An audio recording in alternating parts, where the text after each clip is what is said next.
গামলু রানী নিরাপত্তাহীনতায় ভুগছে, সেই জন্য তাড়াতাড়ি সে তার বৌদিকে নিয়ে ফ্ল্যাট ছেড়ে চলে গেল। তার মনে হয়েছে যে তার বিপদের আশঙ্কা আছে এবং সেই তার জন্য সে তার বৌদিকে এই বিপদের আশঙ্কার মধ্যে জড়াতে চায় না। তার ফ্ল্যাটের নিচে কয়েকজন ঘোরাঘুরি করছে, তার বিল্ডিংয়ের কে নতুন এসেছে, ঠিক আছে, এই ধরনের সংক্রান্ত খবরাখবর জানতে চাইছে 3-4 জন মহিলা।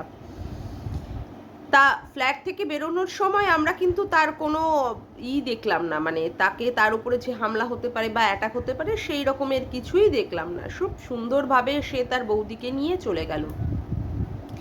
পরবর্তীকালে এই রাতের দিকে আমরা জানতে পারলাম যে এই যে সে নিরাপত্তাহীনতার কথাটা বলেছে, আদৌ সেটা সত্যি কিনা। সে জিডি করতে চায়। পরবর্তীকালে দেখলাম যে ফোকলার জন্মদিন, ফোকলার জন্মদিনের জন্যই সে কি করেছে, সে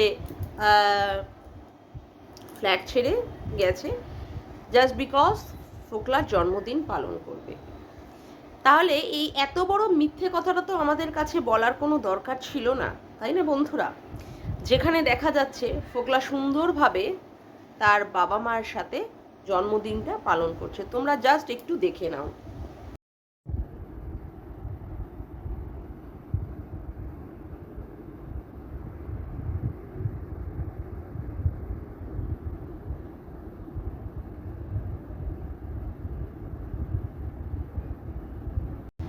যাই হোক, তোমরা সবাই দেখে নিয়েছো ফোকলা কেক কাটছে এবং তার মা বাবাকে জন্মদিনটা পালন করছে। এই সম্পর্কে দালালও বসে গেছে। দালালের তো প্রত্যেকটা ব্যাপারেই মিথ্যাচারিতা, এবং আমাদের এই গামলু রানী ভীষণ ট্রেন্ড না, ভীষণ ট্রেনিং প্রাপ্ত একটি মেয়ে মিথ্যে কথা বলার ক্ষেত্রে, ভীষণ পটিয়সী।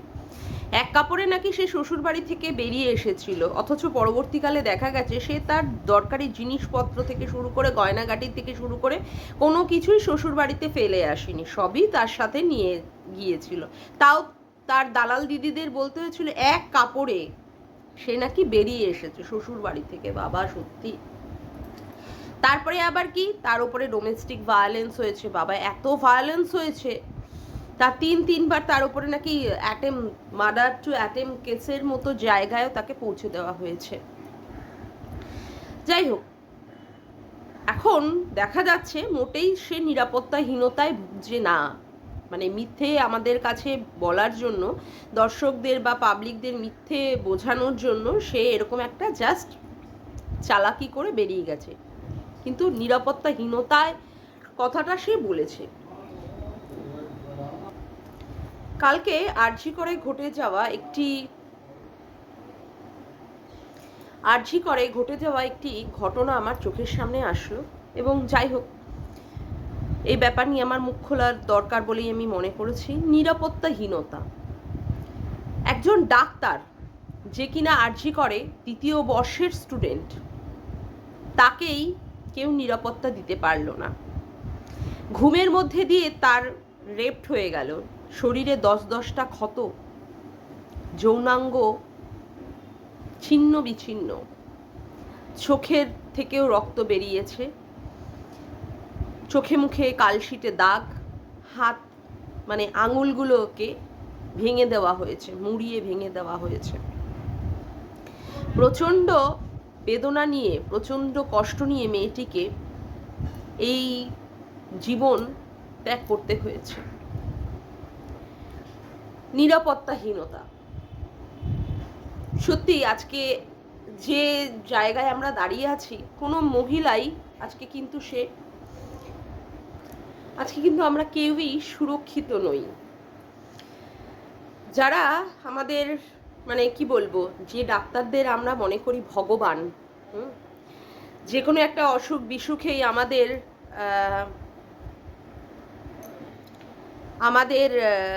যে কোনো একটা অসুখ বিসুখেই আমাদের মানে ভগবানের রূপ নিয়ে দেবদূতের মতো, অ্যাঞ্জেলের মতো আমাদের পাশে এসে দাঁড়ায়, তারই কেউ প্রোটেকশন দিতে পারিনি। আরজি করের মতো জায়গায় যে প্র্যাকটিস করছে, তাকে কি না রেপড হতে হয়েছে সঞ্জয় রায় নামে একটি নরপিশাচের হাতে।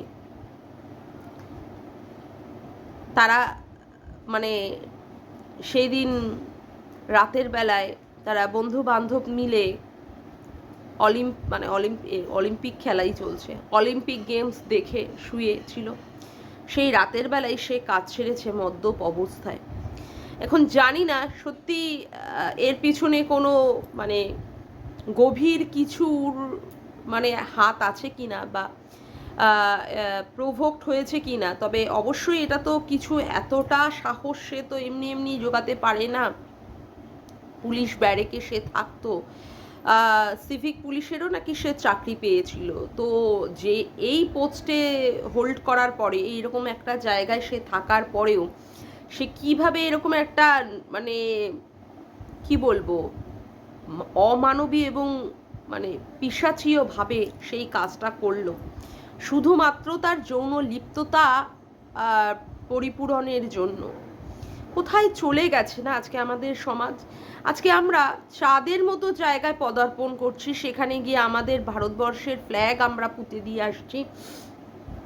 আমরা কত কত মিসাইল বানাতে পারছি, কত মানে কত উন্নত আজকে আমাদের ভারতবর্ষ, সেখানেও আজকে আমরা পিছিয়ে রয়েছি এই রকম কিছু নরপিশাচদের জন্য।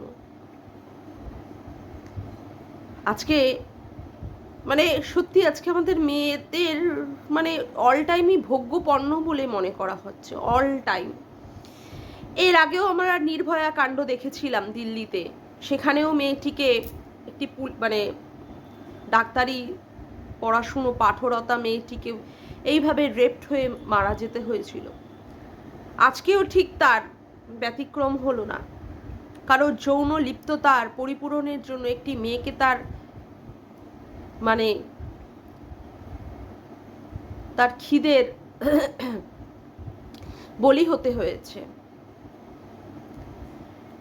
আজকে তার মা বাবার কি পরিস্থিতি হচ্ছে, অত একটা মানে কি বলবো ওই রকম একটা মেয়ে, অত ব্রিলিয়ান্ট একটা মেয়ে যে কিনা ডাক্তারি পড়ছে, কত আশা মা বাবার, কত স্বপ্ন নিয়ে মেয়েকে পাঠিয়েছে, আজকে ডাক্তারি পড়ে সে বড় ডাক্তার হবে, কত কত টাকা পয়সা খরচ করেছে। আর মেয়েটির ব্রেন যথেষ্ট দুর্দান্ত, ডাক্তারি পড়ার ক্ষেত্রে তো এমনি মানে সামান্য ব্রেন নিয়ে সে জন্মায়নি।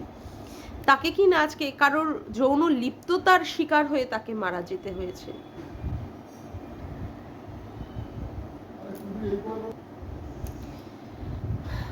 মা বাবাকেও দেখতে দেওয়া হয়নি সেইভাবে প্রথম দিকে মেয়েটির মরদেহ। মানে সত্যি আজকে আমি বাকরুদ্ধ, আজকে আমি স্পিচলেস, কি কথা বলবো, কোনো ভাষা খুঁজে পাচ্ছি না। মানে প্রচণ্ড পরিমাণে নিরাপত্তাহীনতায় ভুগছি। আজকে একটা ডাক্তার যদি সঠিকভাবে নিরাপত্তা না পায়, তাহলে আমরা তো কোথাকার কোন দূরের মানুষ।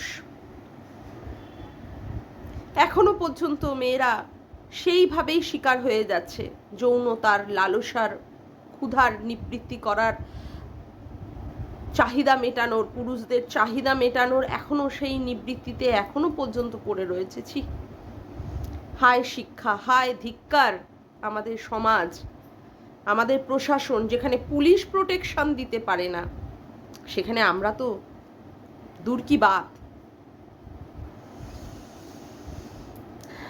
মানে কালকে থেকেই প্রচন্ড মন খারাপ, এটা নিয়ে একটা ভাবছিলাম বলবো। বিভিন্ন সংবাদ মাধ্যমগুলোতে এই খবরই পরিবেশিত হচ্ছে। আজকে তো এরকম একটা সঞ্জয় তো এরকম করে যাচ্ছে না, এরকম তো সঞ্জয়ের দল আছে, না হলে তো আজকে এই ধর্ষণের মতো জিনিসটা হতো না। না আজকে ইউটিউবেও আমি দেখি পুরুষ কিভাবে মহিলাকে নগ্ন করছে, মহিলার গোপন পার্টসে পৌঁছে যাচ্ছে, পার্টসের ক্লিভেজ জুম করে নিয়ে থাম্বনেলে দিয়ে সেইটাকে হাইলাইট করে মানুষের কাছে দেখাচ্ছে। মহিলাদের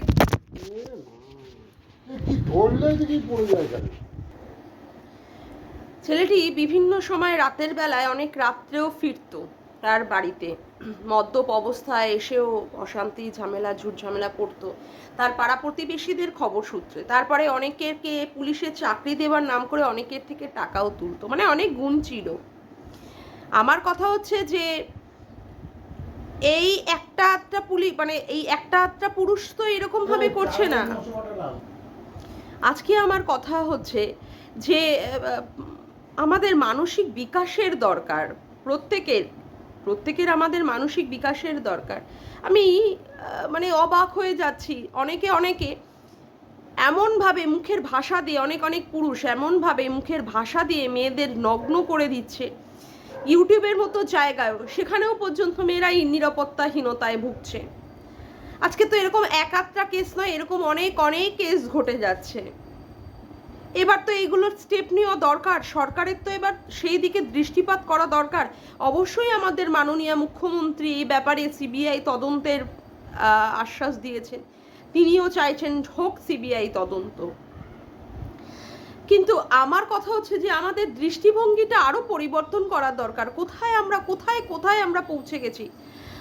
আমরা সুশিক্ষার বলে বলিয়ান হয়ে আমরা কোথায় পৌঁছে গেছি? কিন্তু তাও যদি আমাদের এত নোংরা মন মানসিকতা থাকে যে মেয়েদের ভক্ষণ করব, মেয়েদের শোষণ করব, মেয়েদের শারীরিক চাহিদার, যৌন চাহিদার আর কামুকতার মানে কি বলবো, মানে কামুকতাটাকে নেভানোর জন্য তাদের ব্যবহার করব, ইউজ করব, তাহলে তো আমরা সেই আদিম যুগের মানুষ মানে পড়ে রয়েছি, সেই মানে পশুদের মতো আচরণ করছি না?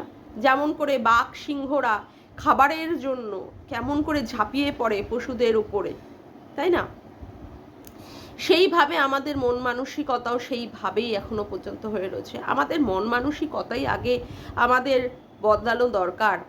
আর সবার আগে আমি বলবো আমাদের পুলিশ প্রশাসনকে এবং আমাদের মাননীয় মুখ্যমন্ত্রীর কাছে আমার আবেদন থাকলো যে ম্যাম, আমরা সত্যিই আপনার কাছ থেকে নিরাপত্তা চাই। আপনি মহিলা হয়ে আমাদের নিরাপত্তাটার ব্যবস্থা করুন। এরকম যেন আর কোনো প্রাণ যেন না যায়, আর কোনো প্রাণকে যেন এইভাবে দুনিয়া থেকে, পৃথিবী থেকে চলে যেতে না হয়, তার মায়ের কোল ছেড়ে যেন চলে যেতে না হয়। এটাই আপনার কাছে আমার আর্জি রইল। আপনি আগে এই সুরক্ষাটা দেওয়ার ব্যবস্থা করুন। কোনো মেয়েকে যেন কোনো পুরুষ ভোগ্য পণ্য হিসাবে না ব্যবহার করতে পারে। আজকে আমি ইন্ট্রোটা দিতেই ভুলে গেছি। তোমরা কেমন আছো বন্ধুরা? আশা করি ভালো আছো, আমিও ভালো আছি। আজকে আমি ভিডিওটা এই বলেই শেষ করে দিচ্ছি। আমি চাইবো আমাদের সবার মন মানসিকতার বিকাশ ঘটুক। যাকে ভিডিওটা এখানেই শেষ করলাম। আমার ভিডিওটা যদি তোমাদের ভালো লেগে থাকে তবে অবশ্যই একটি লাইক করো, কমেন্ট করো, শেয়ার করো, চ্যানেলটিকে বেশি করে সাবস্ক্রাইব করে রেখো, আর অল নোটিফিকেশান বেলটিকে অন করে রেখো এরকম নতুন ভিডিও পাওয়ার জন্য। আজকের মতো আসি বন্ধুরা, বাই, টাটা।